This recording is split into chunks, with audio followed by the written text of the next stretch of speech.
Board of Education meeting.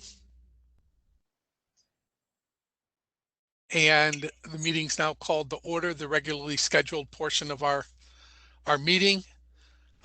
Tonight's meeting is a remote meeting again, and hopefully in the near future we'll be all seeing each other. So let's start with our Pledge Allegiance. I pledge allegiance to the flag of the United States of America and to the republic for which it stands, one nation, under God, indivisible, with liberty and justice for all. Thank you, everyone. Again, there won't be a hearing and privilege of the floor. And again, I encourage you to use the various ways of contacting us. Hopefully, this will be the last time.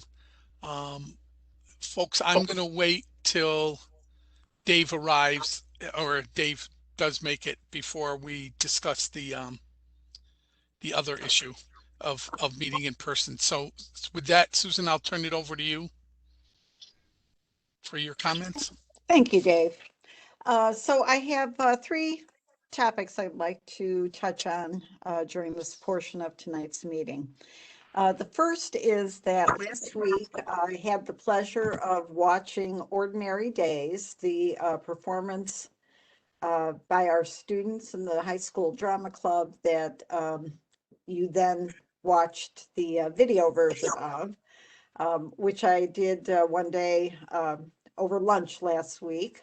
And I have to say that our students always astound me with the great things they do. But this was really an exceptional show. I hope folks had the chance to see it. And they made it look so normal, like this was just normal stuff that people do. So I was quite impressed with them. I'll be sending Mrs. Lucier and Mr. Camello a note thanking them and of course our students for their incredible efforts. But it really was just like watching a movie. So I wanted to reach out to them. I also wanted to let the board know that Tech Valley High School has worked with us, finished their process for selecting students. We had one student applicant that will be the student who's going in addition to the students who are here. So that process has wrapped up.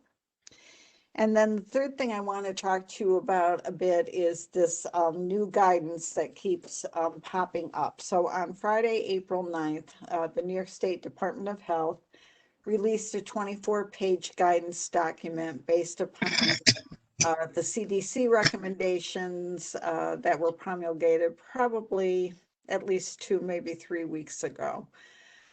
Those probably what you have heard most about that document, the NICE document, is that we can reduce distance between students to 3 feet and masks. Now, it's really not quite that simple because part of what that depends upon is the transmission rate of infection for various age ranges in your county. And it doesn't simply mean we can put twice as many students in a classroom because there still has to be egress for students to come and go. There still has to be 3 feet in a radius for each student. And adults still must be 6 feet from any students. So it's really not as simple as we're just going to double up on the number of youngsters in classrooms. As I shared with you when I shared that guidance document, as we have discussed this regionally among schools, but also within each of our own schools, we're not going to attempt to change our current processes this school year. So we will run through June 30th, just like we are running now. We just had fourth quarter selection for students who wanted to return for the end of the year. We've done that each quarter. So there is some shift in the number of students attending in person. We have also been able to bring in some of our neediest learners, both as part of our senior academy, after school tutoring, The middle school is kicking off their additional services to our most neediest students today. So there are some 6-12 youngsters who are getting an additional day a week. And then some youngsters, depending on whether they're in the senior academy, who are picking up additional tutoring. And then tutoring in grades 9 to 11 began today. So as we begin to head towards the end of the school year, we are providing additional support, but we are not going to wholesale bring everybody in at this point. Now, the part that I am less clear about, and then I'm sure we'll be working through this week with my colleagues, is what does that mean about the buses? Can we get kids closer together on the buses? Because if we can't, that will create a different set of challenges for September. We also know that the recommendation is that when students are participating in music or playing instruments, if they're eating, if they're having a mask break, if they're any place without their mask, the 6 feet is still recommended. So that will, I think, be a challenge as we talk about scheduling lunches, recess times for our little guys, those kinds of things next year. Now, on top of all of that, the suggestion is that we follow a very similar process to what we used the first time around to create our plan, and that we engage our stakeholders, our families, our high school age students, our community residents, and certainly our own staff and faculty in determining what we see as the risk that we're willing to bear as a district. So would our district bear the risk of having kids 3 feet together versus 3 feet apart versus 6 feet apart? It's going to be a bit of a lift, and none of that's going to happen between now and the end of the school year. So if you're hearing people say, well, why don't they just bring everybody back now that kids can come back and be 3 feet apart? Remember that it's a 3-foot radius. So there has to be 3 feet between me and the child in front of me, the child behind me, the child to my right, the child to my left. I can't be more than closer than 6 feet to my teacher. We don't know about buses, and there has to be community involvement and then a board review of any changes to our plans, as well as, of course, updated plans will be published to our website. So the rest of the school year is going to look like the school year has looked. We will not be attempting to rush that process. The governor came out with guidance today about graduations and proms, which we've just started wading through. I think it is safe to say that the guidance is a tad more flexible than what was in place. It's not hugely flexible. There are still questions about how close people can be, how many can be in the same spot. Dancing, all kinds of things. So as we analyze that guidance, I know Mr. Bednarik and I had a very short conversation about this afternoon. As we analyze that guidance and then look at it in terms of the New York State Department of Health guidance, we will continue to plan for safe activities for the end of the school year. One of the things that we keep reading about is that you school districts may need to test students and other staff attending certain types of events or require a negative COVID test and or proof of vaccination.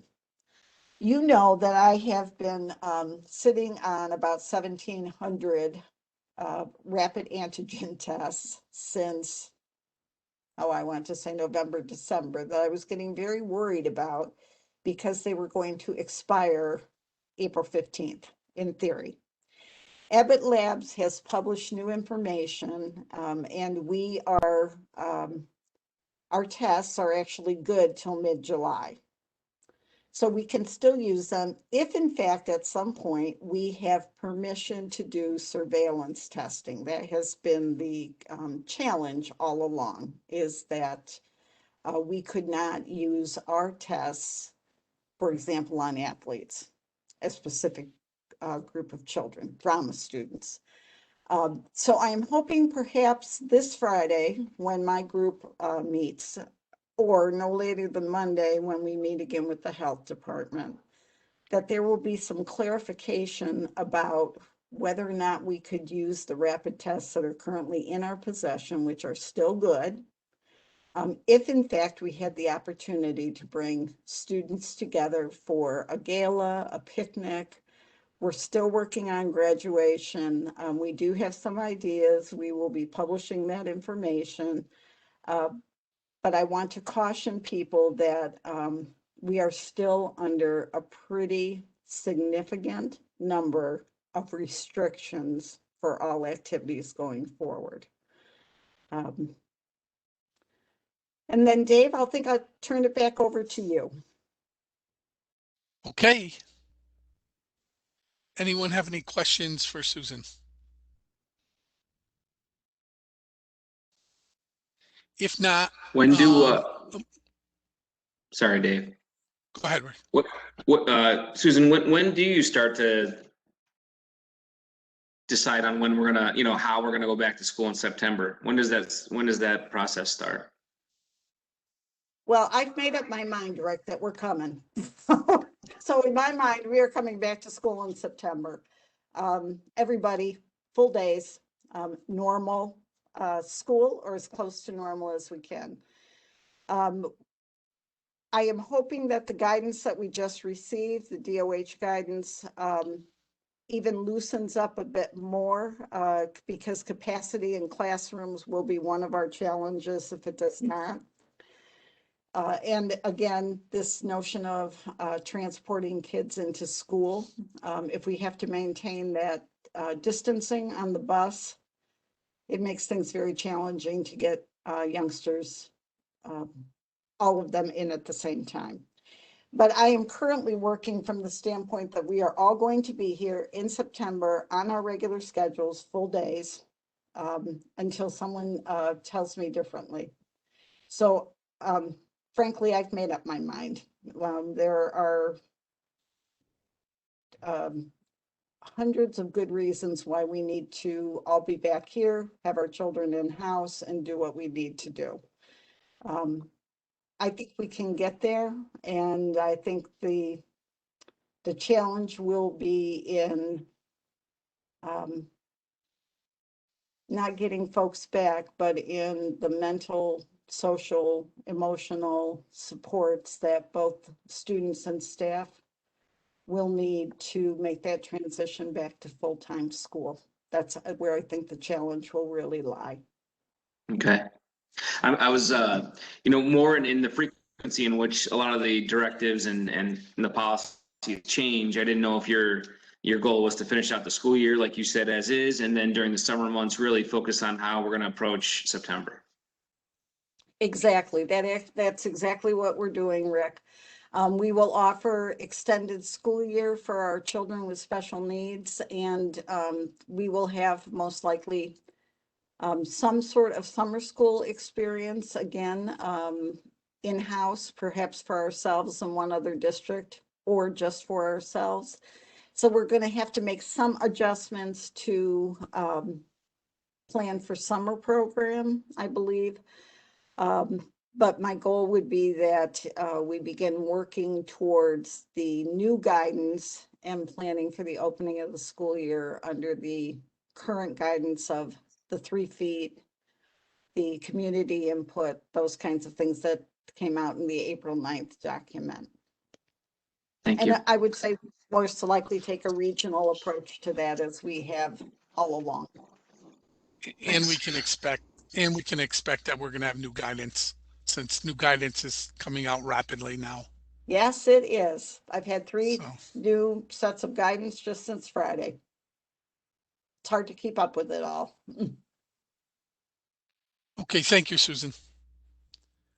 Next on our agenda is a discussion on tuition-free attendance for non-resident employee children. So what I'd like to get from you tonight is a feel for this. a feeling, which would either tell me that I should continue to explore this or that you'd prefer I not. So we currently have a Board of Education policy, which we enclosed with tonight's materials for this meeting, about how non-resident students can come here by paying tuition. And you know that the tuition rate is set by the state of New York. You approve it every year in December or January. In theory, parents would, or guardians, would pay tuition. We've done it different ways, quarterly, half years. And of course, we don't have a ton of students who come. In fact, right now, I don't think we have any students who are here as tuition paying students. What I'm interested in exploring with you is whether or not we could make attendance for non-resident children contingent upon their parent working for us. So I'm a fifth grade teacher. I have 3 children, second, fourth, and 8th grade, and I bring them here to go to school. There are advantages for parents in doing that. Those children and their parents could make themselves give themselves access to our Y programs, just like our own families do. So I'm not suggesting that I bring my child to school and then they hang out with me till their school's ready to go. It would be like a parent dropping their child off at daycare at the state. And the reason why I would tackle this as a board policy and not a contract negotiation, which is how some schools have done this, is through their contracts, is because if it didn't work, or if it was more successful than I even imagined, I would want to be able to stop admitting students at some point in time if we had to do that. So that would be part of a new board policy. I would not suggest that we try to put information into our existing policy, which to me is really the policy that applies to a parent who lives in another community and thinks they'd like their child to attend here. But this would be, if you would, a benefit to our own employees.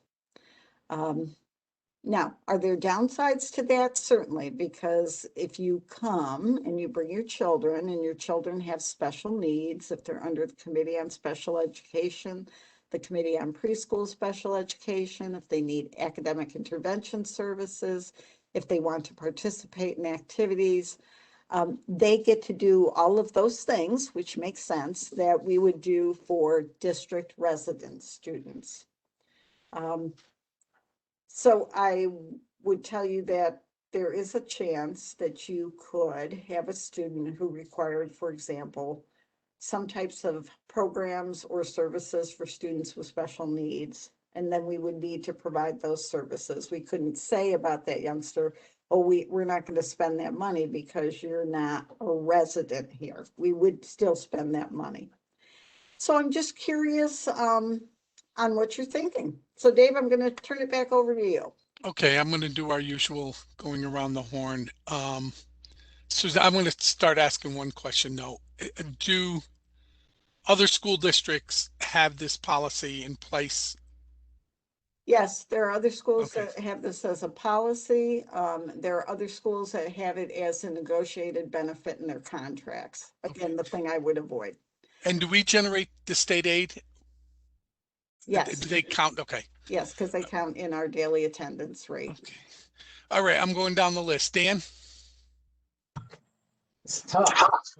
It is an interesting question. I'm not sure, honestly, where I stand on it. Like it would be a great benefit, and and there's the idea that you eat your own dog food, right? That you increase your ownership in the product. But on the other hand, they are, what is it, a third funded by the taxpayers of Scotia Glenville, or a little bit more than that. I'm certainly interested in exploring it more. I'm not sure where I stand on it. Okay, thanks, Dan. Hal? I think it's a great idea. I think it's a great idea for our teachers and our staff to be able to have their kids with them at school. Susan, thanks for answering the why care question. That's a question that I had, but I think the more perks that we can offer our staff and our teachers, especially with the vacancies that we have, I think that's a better way to get some quality people, since we're losing some quality people. Thanks, Hal. Kim? I absolutely love the idea. I think that life and work balance need to balance out sometimes. And as a parent, if you're a parent and your kids are going to another school district and you got to make sure they're getting off the bus and somebody's there for your kid or getting somewhere on time. So I think that that life balance of having your children come to the school district that you teach in is a wonderful idea. Thanks, Kim. Pam?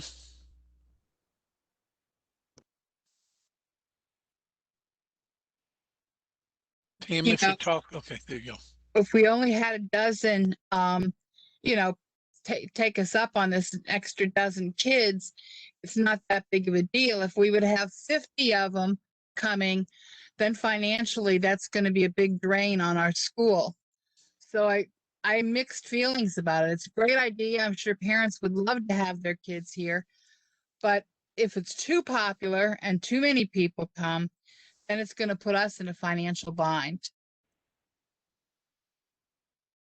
Rick? So I would ask, what's the average utilization in similar districts before you made a decision, just to know maybe what a baseline is, what we could expect. And just to ask, I feel like you mentioned the drop off. Would it definitely have to be drop off, Susan, and no transportation? It'd have to be, Rick. Your parent would have to get you here and take you home. Yeah, that makes sense. Yeah, I mean, I suppose with, some further analysis, knowing kind of what's similar districts, the utilization, I'd be for it. I think it's, like Kim said, a great work-life balance factor. So yeah, I'd be for it. Couple of thoughts, Susan. One is, do we have any sense of how many people may take advantage of something like this? No, all I can tell you anecdotally is I've had people ask me during the interview process if we would take their youngsters. Even that has not been a huge crowd. In districts that do this, I wouldn't say it gets used a lot. For example, we have many young teachers who actually live in our district and their children already come here or will be coming here. So I can certainly check on that, Dave, and see what other districts, for example, Mahonison has done this for years, and check with them and see what kind of numbers they have. Okay. When would you need for us to make some decision on this? I'd like to probably wait another meeting to have a few numbers and things before we move forward with a recommendation to you. Absolutely. So what I will volunteer to do for you is find a couple of sample policies from other districts so that you can take a look at what people have put in place. And then I'll get some numbers for you. I'm not in a rush. If we do this through board policy, we could do it just about any time.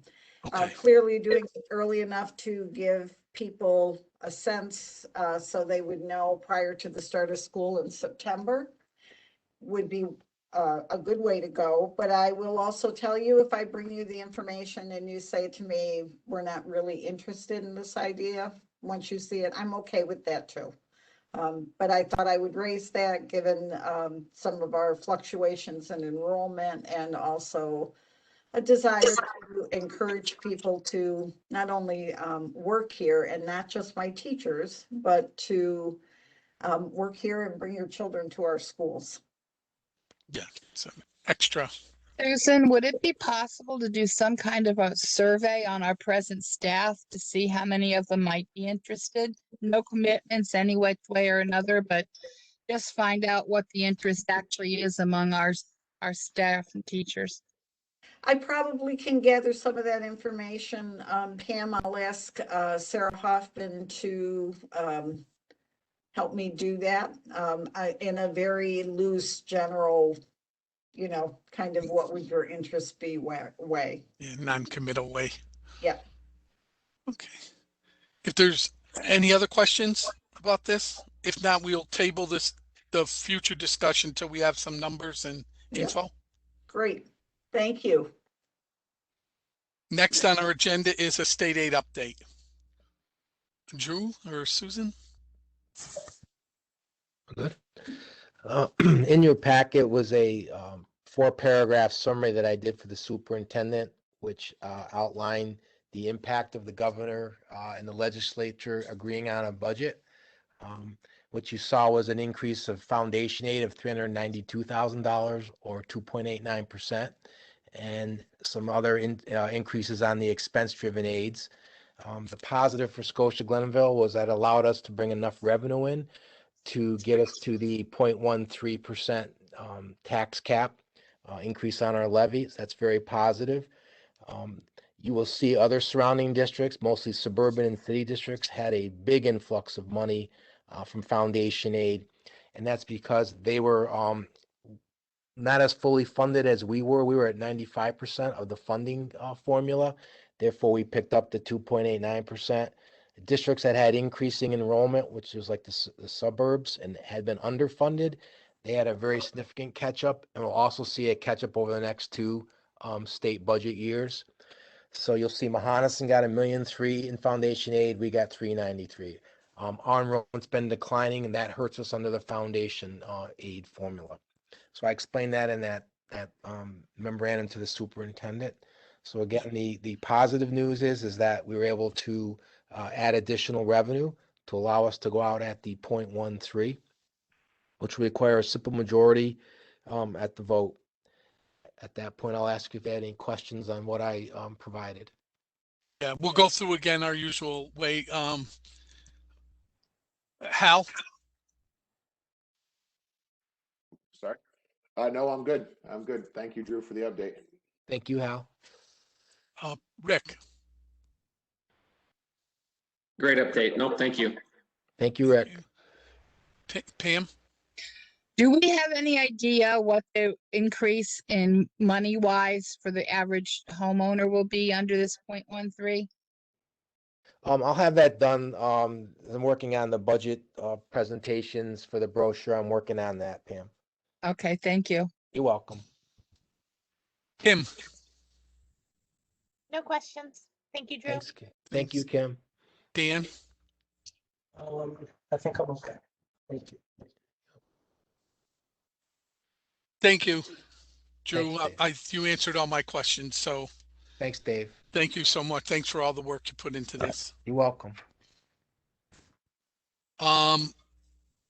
Next on our agenda is to accept our third fiscal projection. Can I get a motion?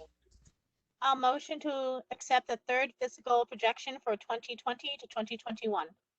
Second? I'll second. Thank you, Rick.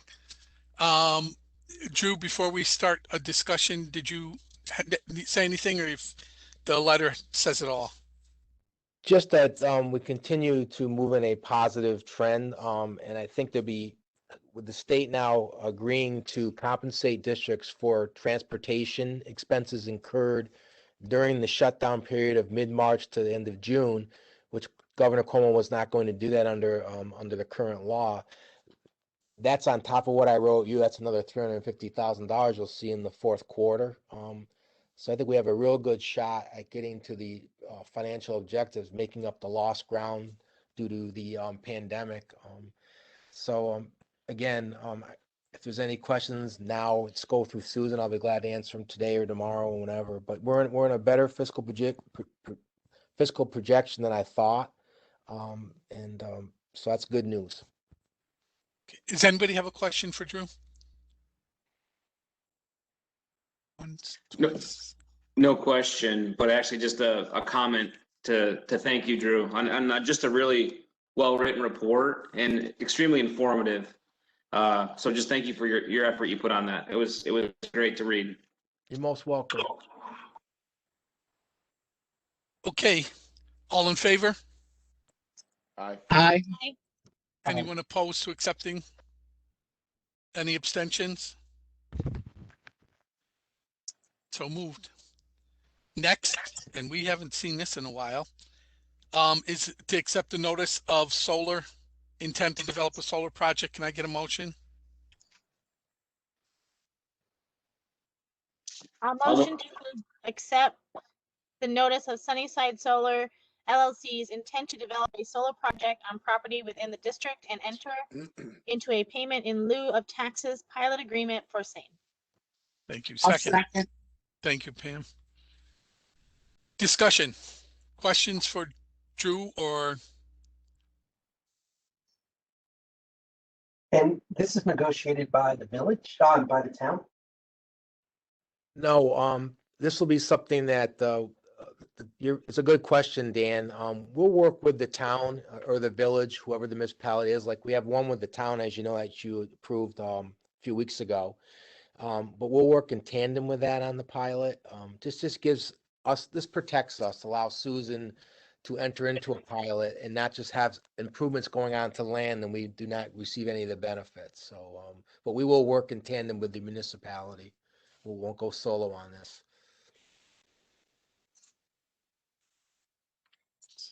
if there's no other questions, all in favor? Aye. Aye. Opposed? Abstentions? So moved. Next is a resolution for the tax settlement. Can I get a motion? A motion to approve the resolution appropriating tax superiority settlement to Keeping National Association. My favorite word we use. I'll second. Thank you. Any questions? If none, all in favor? Aye. Aye. Opposed? Abstentions? Thank you. So moved. Next is a memorandum of agreement. We have a couple of them. I'll move the two memorandum of agreements between the school district and the Scotia Glenville Teachers Association for the Handle with Care training for Amy Heffley and Kelly Marsh. Thank you. I'll second. Thank you, Rick. Any questions? All in favor? Is there Oh, go ahead, Rick. a chance in the future we could have some sort of presentation or follow-up on this program?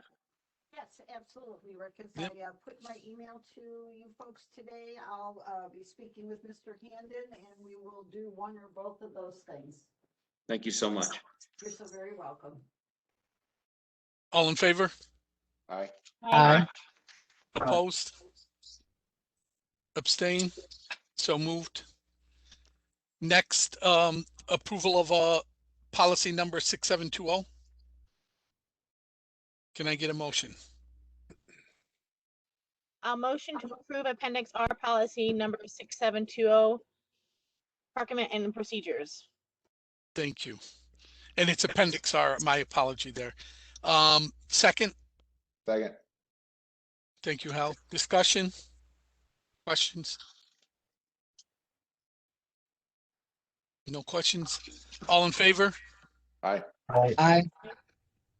Opposed? Abstain? So moved.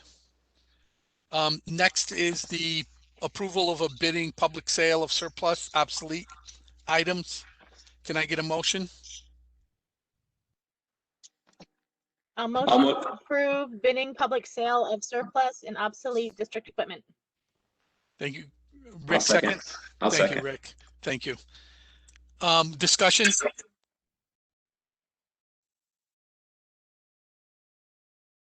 All in favor? Aye. Aye. Aye. Thank you. Give me one more voice. Thank you.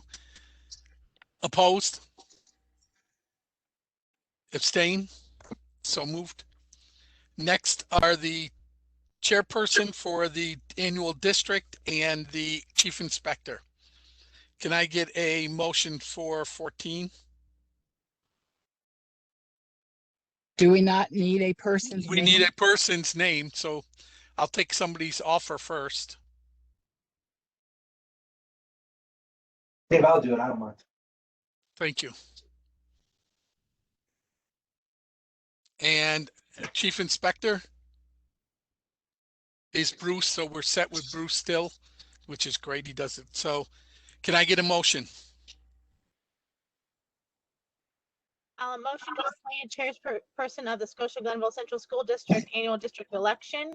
And I'll also motion to appoint chief inspector for Scotia Glenville Central School District Annual District Election. And Kim, just instead of chairperson, just give us the name. Dan Feinberg. Thank you. Can I get a second? I'll second. Thanks, Pam. All in favor, or any questions or comments? All in favor? Aye. Aye. Aye. Couple more. Thank you. Aye.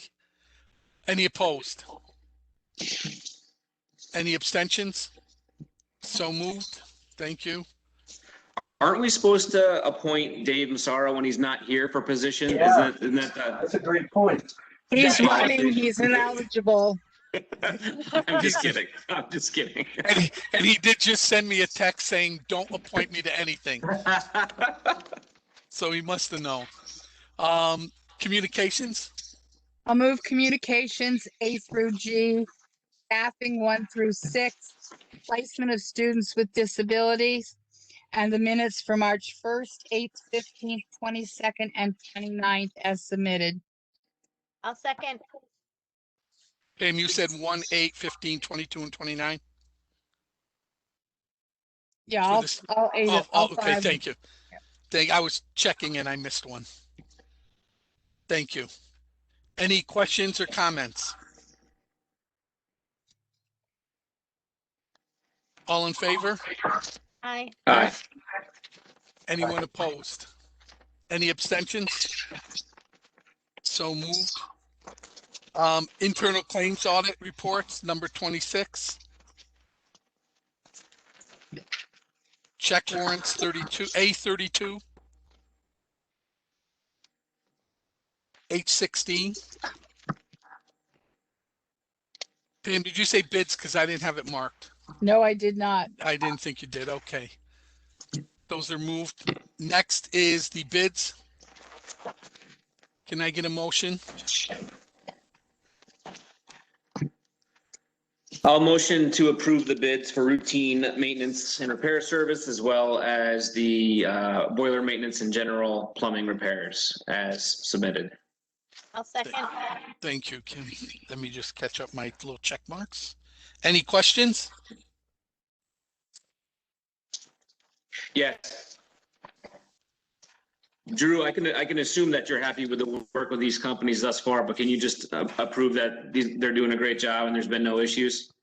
Correct. They were the lowest bid, but there'd be nothing to disqualify them because they do a great job for us. Our guys are very happy with them. Fantastic. Is that it? Any other questions from folks? Thanks, Rick. Thanks, Drew. All in favor? Aye. Aye. Opposed? Abstain? So moved. Other business, let me just, our intention would be to meet during the public hearing next week, in person, and to conduct our first in-person meeting in Lord knows how long, next board meeting. That is our hope. It is extended through the 30th, but I think there's a feeling by the superintendent and others that it would be good to start moving forward with meeting in person. So I'm going to just take a straw poll on that. Dave, could I just interject for one moment? Yes, you may. And I did send Dave a note on it as well, folks. So Susan, you're very quiet. Oh, sorry. I would be having the meeting set up in the middle school where we would be able, the board and admin, to be socially distant and masked, but be able to see one another and still have room for any public who came, who could also be socially distanced and masked. So I think by using the middle school cafeteria, and we will rearrange our seating situation slightly, that I can keep us all far enough away from each other that we are safe in that regard and following CDC guidelines, but also give us the opportunity to be in person, and then to give folks who might want to come to the meeting the opportunity to attend. thanks. So I'm going to do a little straw poll, and you can ask a question as I go through to Susan. Dan? Yeah, I'm for it. We just need to keep anything like sports related or veterans exemption related off the agenda. Al? Only if I can sit next to Dan, I'm good. Kim, now we've got seating arrangements like a wedding. Kim? I'm good, but I know I'm going to get put between them to keep them quiet, so that's fine. Okay. Pam? My biggest problem at this point is I got my second vaccination yesterday and will not be fully vaccinated at that point. I'm assuming everyone will be wearing masks and social distancing and so forth. Then I will probably be there. Okay. And I will assure you, Pam, that we will make sure we are definitely social distance and giving you that consideration. Oh, I would hate to ruin it. You know, I've got a year now, and to go 5 days before I'm fully vaccinated would be Yes. terrible. Rick? Absolutely for it. Okay. I'm for it. I am fully vaccinated, so my decision's pretty easy. And so, ladies and gentlemen, we will be seeing each other next week and the week after, and therefore thereafter. I was trying to think of what they said about let it be said, let it be written, or something, but nonetheless, we will be meeting in person. Yes, and folks, we haven't landed on the in-person spot yet for Thursday night's retreat, but as soon as we have that, I will convey that to you. That's the retreat with Jeff from 6 to 8. And then next Wednesday's meeting, Cap Region BOCES budget meeting, that's why it's on that Wednesday, is going to be our regular business meeting. So that will be, I believe, the last meeting for April. Yes, I had the dates wrong. That's Susan, okay. did you just say the meeting with Jeff is going to be in person? Yes, Jeff asked that we meet in person. Oh, Well, then I don't know. That's really pushing it for me. So I Well, need to reconsider. Yes, let me figure out what we can do about arrangements, and let me look for a date the following week with Jeff. Perhaps we could push it out another week, Pam. yeah, that might be the better way. So Pam can be in person. I just envision that as being a closer group with talking and whatever than the actual board meetings. So Fair enough, Pam. Yeah. Definitely a fair. Yes, and Drew and I will see Jeff tomorrow for negotiations, so we can compare calendars then. Can I mean, I, I can sorry, see Pam. how it would work better in person, but it's just not what I was planning on, and my timing with this is a little off. That's Well, and okay. this is an extra event, so you know, if we push a week or two here, it's not the end of the world. I agree. So, does anyone have some other business?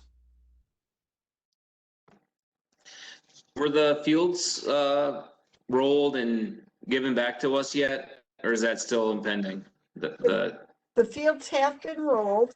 That work was completed the tail end of last week. Mike Herzog will be out to walk the fields and check for the final punch list items, but we are on track.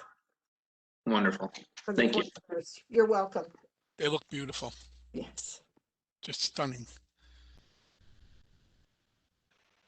If there's no other business, and I will remind folks that there's no hearing and privilege of the floor at this board meeting, but rest assured the next one there will be. Do we have a need to go back to exec? If not, I would ask for a motion to adjourn. I'll motion to adjourn. Can I get a second? I'll second. Thank you, Talbots. All in favor of adjourning? Aye. Aye. Couple more. Okay, I think I heard four. Thank you, or five. Opposed? Abstained? We are adjourned. Thank you, everyone, again for your time and effort and attention. And it will be good to see you in a week or 2 weeks, if that may be it. So take care, everyone. Have a great week. Be safe and talk soon.